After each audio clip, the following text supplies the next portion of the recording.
He threw one touchdown. Sure. I mean, they brought him back. They made hype. He said he wasn't the savior. And if someone tells you they're not the savior, you must believe them. He said he wasn't the savior when he was coming back. All right. They could have let the kid play. They could have let Spencer Rattler play, because this was just got off. Look, we led in every statistic. We led in yards, 425 yards to 246 yards. We had 25 first downs versus 15. We had even a turnover. We got an interception. With that type of stats, you're supposed to win a game. They're up 22-17. They're at the 50-yard line. 1 yard to go, 4th and 1. You decide to take a delay of game and punt the ball and play conservative. This is the type of things that DA does, Dennis Allen. Dennis Allen needs to be fired. Those guys came all the way down, scored a touchdown. We get the ball back with less than 2 minutes left. Derek Carr takes a sack and it's 2nd and 16. Alvin Kamara gets a few yards. We get 4th and 4.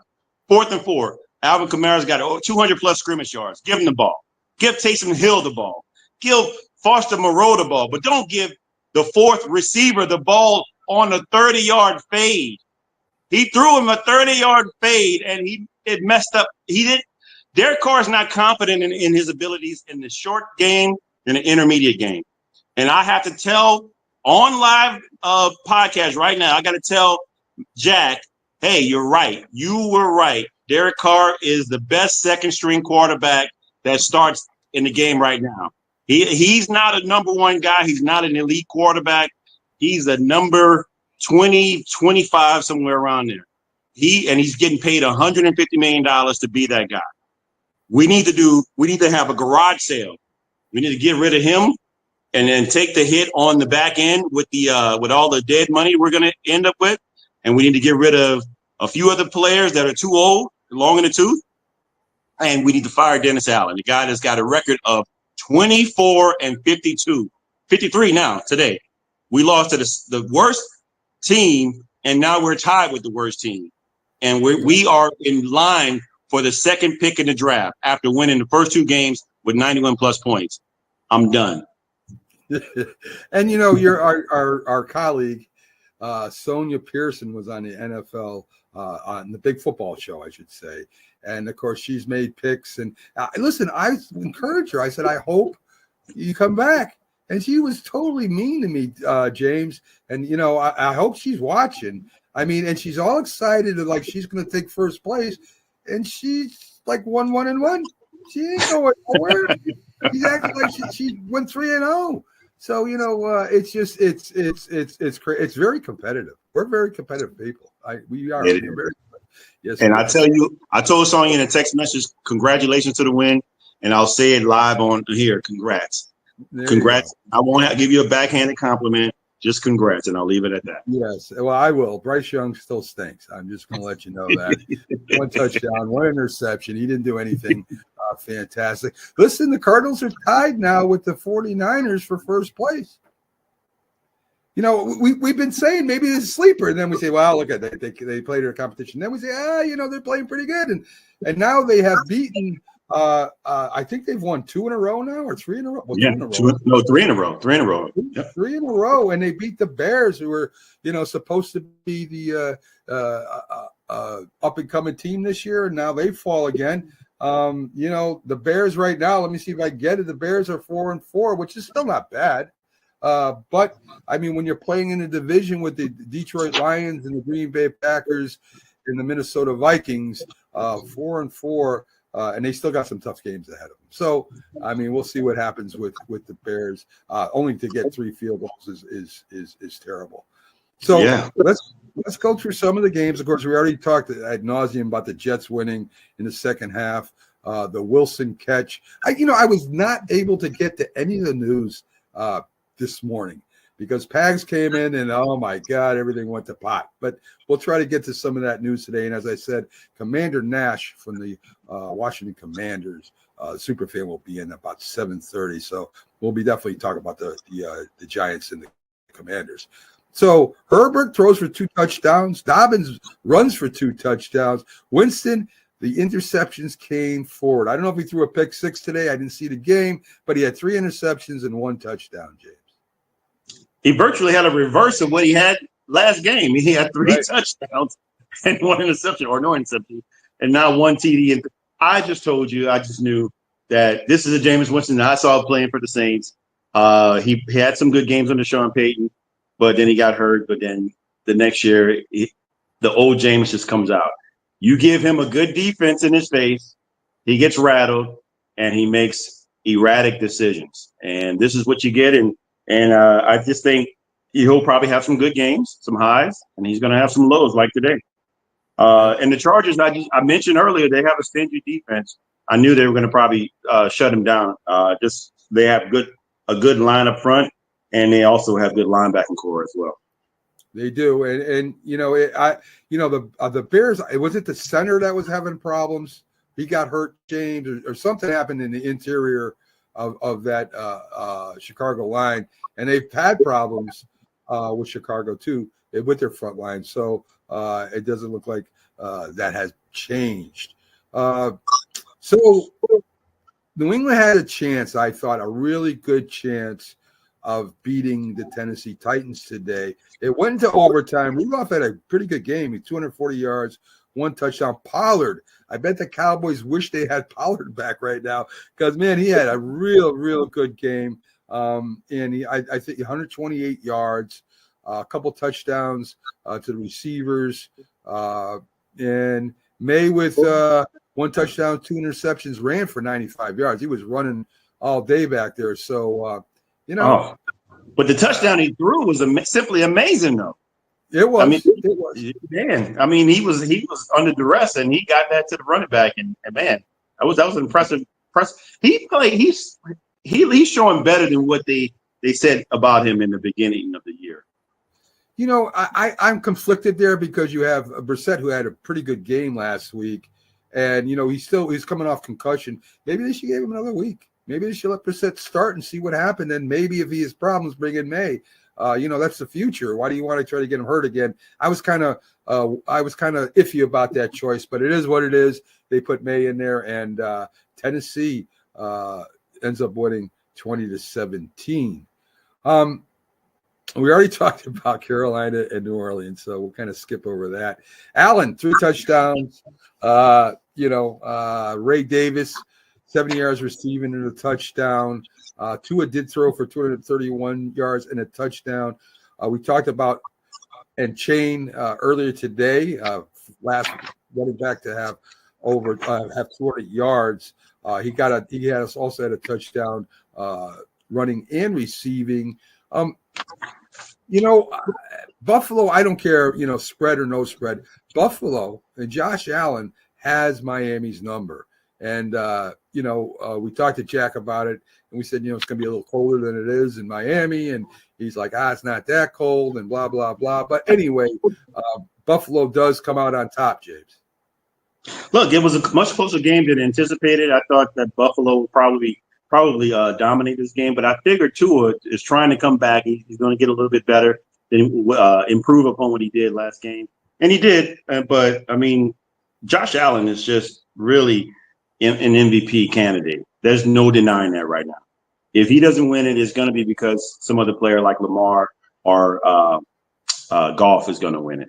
So, yeah. Or even a dark horse like Derrick Henry. Derrick Henry could be up there for MVP as well. If he continues to do what he does. But the defense showed up pretty well. But Von Miller's back, so that might be something interesting to see down the line. But I just think that Buffalo is really the pride of their division, and they're going to do something in the playoffs. So I think so. I think the team right now is better than a lot of people thought they were going to be in the beginning of the year, and I do too. I think they're going to raise a little cane. I don't know if they'll be able to get by Baltimore or the Chiefs, but they'll be there. So I pulled up the stats on the Chicago Bears versus. Let me see if I get the player stats on here. Caleb Williams for the Bears, threw for 216 yards with no touchdowns, of course, because they didn't score a touchdown. And on the other side, Kyler Murray really didn't do too much either. He threw for 154 yards. Running back DeMarcado had a touchdown. Trey Benson had a touchdown. 85 is Trey McBride. I imagine maybe he did a reverse or something. He had a touchdown. So that's where all the scoring came from. It was pretty much the defense of the Cardinals that really shut them out. The Bears scored 9 points. They didn't score nothing in the first quarter, put up 9 points in the second, and didn't score any for the rest of the game. So really the Cardinals defense pretty much won that game, James. Yeah, and that honestly, Mac, that surprises me because I'm just not. Early in the season, you can see that they just weren't there, and they're missing some players. But like good teams doing good coaching, they find ways to win. They find ways to do the things they need to do to get stops. And unfortunately, like the Saints, they're not. They're doing. The Saints aren't doing that. The Cardinals are doing it. Other teams are doing this, and this is why they're moving ahead. What is the record now? The Cardinals? The 4-4, they're tied. They're tied for first place now. Yeah. So they're up. We thought they were up and down, as we said before, but man, they put some wins together now. And right now, let's see. There's 2 minutes left. The Jags are still behind 28-23. They got the ball at their own 47. So we'll see if the Jags can go and get a score here. Let's see what they do. Atlanta, Dallas. Cousins throws for 3 touchdowns. Robinson runs for 86 yards. Mooney has a touchdown. Dak Prescott got taken out of the game. 133 yards, a touchdown. Cooper Rush fills in. He gets a touchdown. I don't know how bad the injury was, James. Did you see? It was a hamstring injury, and just enough to say, you know what, let's take you out of the game for precaution. The game's already out of reach. We're not going to. And even though Cooper Rush looked like he was trying to mount a comeback, but not having your main guy, CeeDee Lamb, got taken out as well with the shoulder injury. So, yeah. So that was, yeah. All these guys getting all that money getting hurt. It's crazy, isn't it? So let's see what we got. Atlanta right now. I guess they should be in first place, right? I mean, they're in first, and they're 6-3 right now. I know Tampa Bay's lost 4 games, I believe. The Cowboys dropped to 3-5, James. I don't know if they make them. I don't think they make the playoffs this year. No, I mean they got back Diggs, the cornerback, and so that helped them a little bit. I mean, but it just wasn't enough. They don't have enough pieces on defense to really sustain anything, and offensively, you don't have a run. I mean, I don't know the kid, the rookie. He's playing pretty good. The running back they have back there, maybe that was the reason why they didn't draft anybody. I mean, they got a rookie running back there that looks pretty good. And Dalvin Cook didn't even play. I didn't see him. I think he was a receiver at once, but he didn't play. We know that Cooper Rush has filled in before. I want to say Cooper Kupp. Cooper Rush filled in before, and he went on a little winning streak. It depends how bad the injury is. If Dak is healthy enough, he'll definitely play. So. Very, very interesting. I wonder how the Cowboy fans are feeling today, man. I can only imagine. So let's get to Baltimore at Denver. Me and you both thought Denver's defense would do something against Baltimore, especially having a problem passing, but it seemed like it didn't matter. Jackson throws for 290 yards, 3 touchdowns. Henry runs 106 yards, 2 touchdowns. The first player to date this year, going over 1,000 yards. Zay Flowers catches 2 touchdowns. Nix with not a great game. And in fact, Sutton came in and threw a touchdown. I don't know if Nix got hurt or they just pulled him. No, he threw it to Nix. Nix caught a touchdown. Oh, so Nix is now a receiver too. Yeah. So it was a trick play. Yeah. It was actually pretty cool. But what I will say is, I mean, look, to be such a great defense and to bring back the Orange Crush, look like they got crushed like a can. I mean, they ran all over them. Lamar, like you said, had 283 touchdowns, and he just looked like he had his way when I watched some of the highlights. He was just dinking and dunking. It was mostly to Zay Flowers. Zay Flowers, that kid is coming along really well, man. He's outstanding. And Derrick Henry. I think Derrick Henry is going to be their deciding factor in the playoffs. You got to give him the ball, and they've been giving him the ball. I guess they're listening to you, Mac. They hear you. I'm glad somebody's listening to me. So Cincinnati pretty much has their way with the Raiders. Burrows throws for 5 touchdowns. Their running back Chase Brown runs for 120 yards. Their wide receiver Gesicki has 2 touchdowns. Ritter comes in, he throws for a touchdown. Again, I don't know what happened to Minshew, if they just pulled him or what, but Ritter, the Riddler, comes in and throws a touchdown. It's not enough.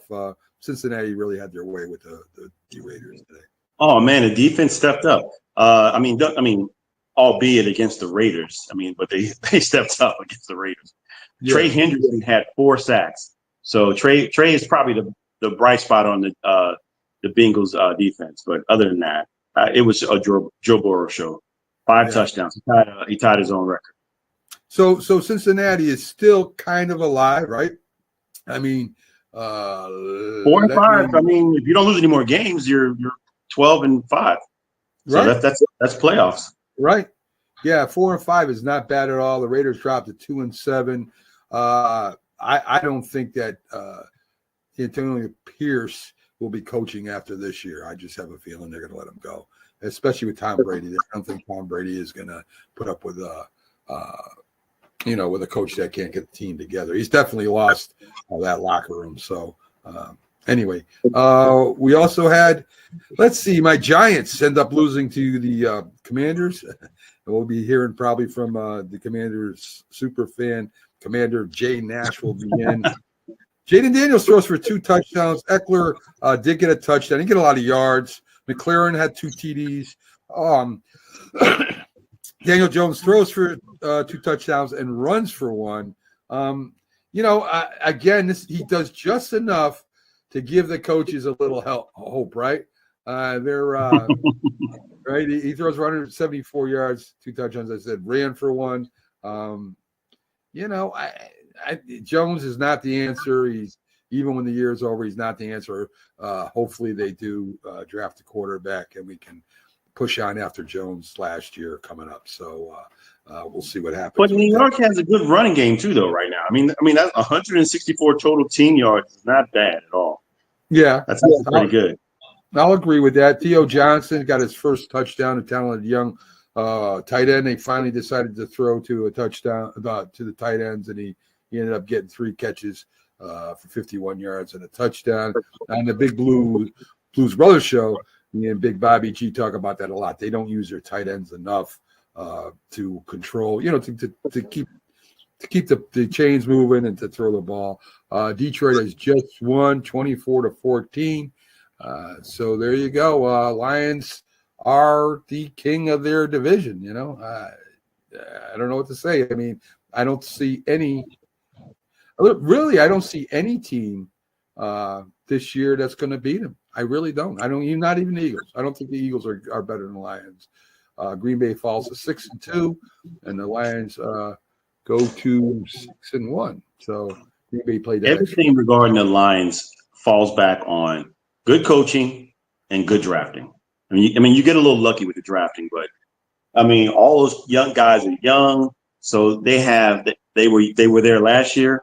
They paid some of those guys, but some of those guys are on rookie contracts. So you have opportunities to continue to grow. You can add more players. You can you can pay some of the guys that need to be paid and keep everybody together for about 4 or 5 years.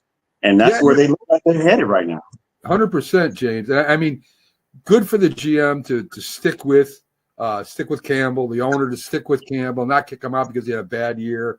And that's what I think if the GM, well, not so much the GMs, if the owners just relax for a year or 2, let their coaches try to put something together. If you lose the locker room, okay, I understand that. Campbell never lost the locker room. And even with their big their defensive end, Hutchinson, I think I'm saying it right, gets hurt. No person just steps up. They have a great overall team, right? good running game, good passing game, good receivers, good defense, good special teams. I mean, they're just good all over the place. And I think the most complete team in the NFL right now.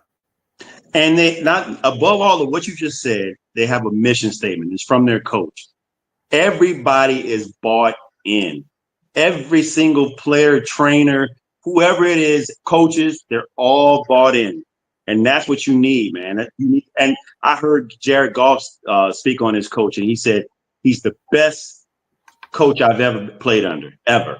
And he said ever. And that's a lot. Yeah. I mean, that guy was almost in tears today.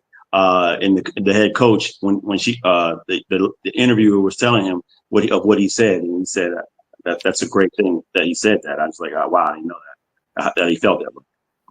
But that's what you want to hear. Yeah, I mean, this you want your. I mean, they have leaders on the field. I mean, that team is built the way teams are supposed to be built, right?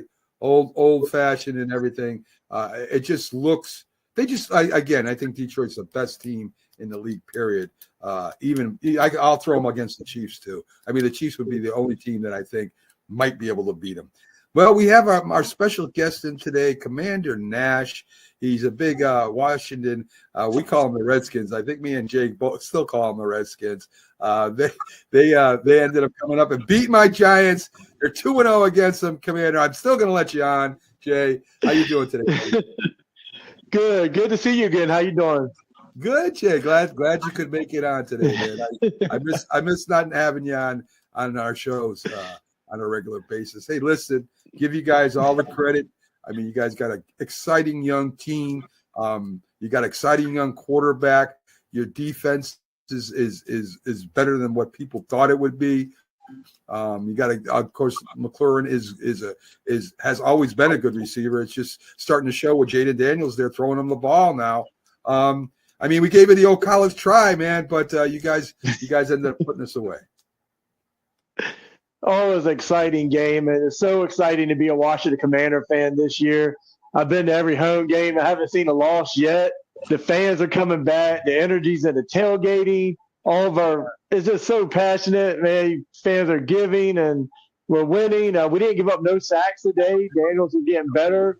The old Washington team would have played him when he was hurt, but we were smart. We kept him out of the game, let Mariota come in. We protected him, which we should have done with Campbell and RG3 in the past. That was a big showing right there that we got a different organization. And it was just posted out that several players on the low key is telling their agents they want to come to Washington. When's the last time we heard that? Since the 80s and the 90s that people want to come play for the Washington? It's just a great time to be a Washington fan. It's been a long time, Jay. You know, I mean, it was pretty even, the team stats and everything. We got 12 points in the fourth quarter. We did try to come back on you guys. But what I'm excited about with the Redskins / Commanders is that, this is a whole new thing. And I said this to my co-host, Jack Hirsch. I said, other than you could say there's a lot of teams in rebuild. This whole organization is in rebuild. The GM, the owner, the coach, the quarterback, everything is in rebuild. And you guys are in first place right now. That's awesome. Oh, absolutely. I was there when the ownership took last July when they took over, and they said it's going to take time, which it does take time. DQ has made a great impression as a head coach. He brought in his own staff. We just cleared house. And now if you're a free agent, if you don't play for us, we let you go. You're not here to make money. You're here to produce on the field. And that's what we didn't have under the Snyder era. We're 7-2. The last time we was at is 1996. You know what was special about 1996? That was the last year at RFK Stadium. So that tells you we're long overdue for a winning record. We haven't swept the Giants since 2021. We actually scored touchdowns today. So we're getting there. But it's just overall, I think we still need to address the cornerback situation, but they have stepped up. I will give them that. And I'm so excited Sunday to see what we do. We got the Pittsburgh Steelers. We got the Eagles on a short week Thursday night. And we got Dallas. So we got some good games coming up, and we're going to see where we are in the next few weeks. Hey, Jay, James here. Hey, James, how you doing, buddy? I'm good, man. How about yourself? Cloud nine. I bet. Hey, man, I'm a huge fan of LSU, so I got front row seats to watch Jaden Daniels play, and especially during his Heisman year. What was the buzz like when he got drafted in Washington, and versus like where he's was then and in the beginning playing? What was the expectations for where he was, and what is the how do you feel about him now where he's at right now? Oh man, I could tell you that right off the bat because I was at the draft in Detroit when we drafted him. When Chicago got Williams, I was happy. I mean Williams. I don't think he would have fit our offense. I like Daniels because he had 55 career college starts, which he was already seasoned to play. You know, he's already built for the long haul. And when we was in Detroit, man, it was over 300,000 fans there the first night. When we drafted Daniels, our fan base was screaming, exciting that we got Daniels. I mean, I think he's a great fit for us. He's so mature. He's not even playing like a rookie quarterback. And now that him and Terry's get that relationship going, and Zach Ertz and Eckler, we only could go up. And the fan base is so happy. You see look what Tressway, our punter, did. He had the number 10. He's our longest tenure player. Since 2014, he wore the number 5. He gave his number 5 up to a rookie quarterback as a good ambassador for Washington. That tells you what kind of atmosphere and mindset that our players got. They just welcome him with open arms. And the sky's the limit for this man. The rookie of the year. Absolutely. Listen, I agree with you. I'm taking a look at the stats right now. I mean, your defense right now, you're only allowing 20.9 points per game, which is awesome. Your third down conversion is about 40%, and only 2.5 touchdowns per game. So again, that defense is also playing out of its mind. I mean, we talk about the offense of the Commanders, but that young defense is playing awesome, Jay. Oh, absolutely. I mean, we lost Jonathan Allen for the season. That's a big leadership role, but everybody knows if you're a true fan of football, next man up. Payne is going to have to step up his leadership role. The linebacker, Bobby Wagner, was a great addition. I'm so glad we got Wagner. We also got a lot of key players from the Carolina Panthers as well to build around it. St. Jude started off a little rough, but we're expecting him to do a lot to guard number 1 receivers. And that's everybody knows corner's tough, especially playing the number 1 receiver, but he's gotten a lot better. And Forbes, I don't think we should give up on Forbes. I was at the draft when we drafted him in Kansas City. I think he's got potential talent. He just won't ready for the big role yet. He just gradually got to get better and learn, and he will come around. He's got potential. Yeah, I believe you're right. Listen, 7-2. I mean, the worst you guys could go is 7-10, and I don't see that at all. You would have to lose every game. 3 games, you're 10-7. That's at least a wild card. I mean, you guys are looking really good right now. And the Cowboys fell again. I don't think they have a shot. They're 3-5 right now. The Eagles won, but again, I mean, that's Saquon Barkley. I think if you stop Saquon Barkley, you got a shot at beating the Eagles. So I mean, it's to me, it's a two-team race right now. You and the Eagles. I don't know. I don't. You haven't played them yet, have you? No, we got Pittsburgh Sunday, then we got a short week, then we go to Philadelphia for Thursday night football. Okay, all right. So that'll be the first time you guys match up against each other. Be a really interesting game there, I think. I think it's going to be a very exciting game. I think that comes down to the wire. We've been talking about Detroit probably having the best overall team, offensively, defensively, special teams, head coach. What are your thoughts on Detroit, Jay? Man, I was so pulling for Detroit last year when they made the NFC Championship game because the last time they made it that far was against my 91 Washington Redskins. So we're taking it back, but I really want to see Detroit do something. I know they're in the NFC, but how can you not pull for the Detroit Lions? They haven't won a championship since 1957. Their fans, they did a great job hosting the draft, and every time I see Detroit play, their fans are so humble in their organization. They're long overdue to get to that next mark, and if we can't make it, I'm 100% behind the Detroit Lions. All right, that's really cool. Arizona, get your thoughts on Arizona really quick. I mean, they put it on Chicago today. Arizona now is tied with the 49ers at 4-4 in the West. You surprised about that, Jay? Yes, actually, I kind of am. Everybody was always on the 49er hype train, but they forgot about Seattle and Geno Smith. But everybody knows Kyler Murray can play football, and they got Morrison Harrison Jr. They get the talent. Don't rule out Arizona. That's going to be a tight division back and forth. But the Cardinals do have talent, and they can sneak up in there and take that division title. Yeah, yeah. I mean, we see what the Rams did when they were healthy. Yeah, it's true. And the Rams are still in it too. I mean, it's not like the Rams are out of it either. So I mean, you're right. Right now they're beating Seattle 20-13. Seattle has the ball with a minute 14 left.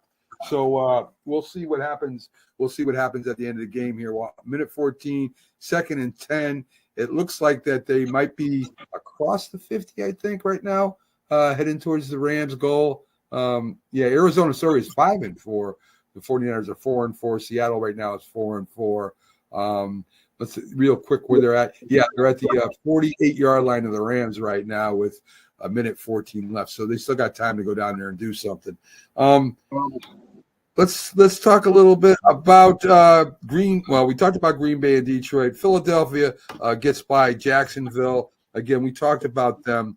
So what are your thoughts, Jay, as far as the rule goes? And I tried to get to this morning on NFL, on our, I keep saying NFL, the big football show. So, for the Jets, Wilson makes 2 unbelievable one-handed grabs, right? He goes up and he catches the ball for a touchdown. He's falling. His left foot hits in the end zone, and his shin somehow gets in the end zone and his knee goes out of bounds. And they call that a touchdown. So me and producer Linda go back and forth. We investigate the rule 3 or 4 times, right? And if you're going to call that a touchdown, okay, so you call that a touchdown, then why would you call the Pittsburgh Steelers a touchdown when Banks hit him out of bounds, his right leg doesn't come back, and his foot goes down twice. So that means his shin is attached to his foot, right? So his shin was in the end zone too. So, this is what I wanted to talk about this morning. And I'll get your opinion too. I'll let Jay go first. What do you think about that? Over the years, I mean, it's like each catch is like you have to review it. It's like different from each player or each game. It's not consistency on what's a touchdown, what's not a touchdown. I mean, if you get a foot in or 2 foot in or elbow in, how can you? There's got to be some balance or some kind of basic rule. I agree. If it should be. Yeah.